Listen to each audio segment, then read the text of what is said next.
अभंगातून तुकाराम महाराज काय म्हणतात की विठ्ठलाच्या कृपेनेच आपल्यामध्ये अनेक बदल घडून येतात स्वभावामध्ये.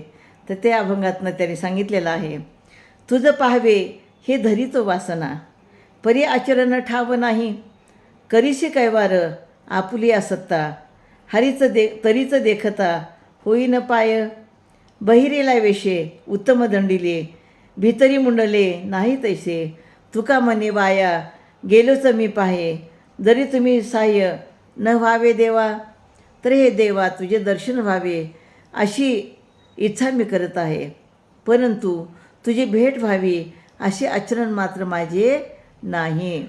तू स्वतःच्या इच्छेने आणि सामर्थ्याने माझा पक्ष घेशील, कैवार घेशील, तरच मला तुझे दर्शन होईल.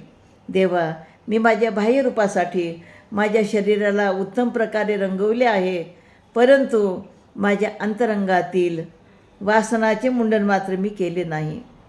म्हणजे तुम्ही विठ्ठलाला भेटायला गेलात, पण तुमच्या अंतरंगामध्ये राग, द्वेष, लोभ, वासना ह्या अशा प्रकारचे जर दुर्गुण असतील तर त्याचा काहीच उपयोग नाही.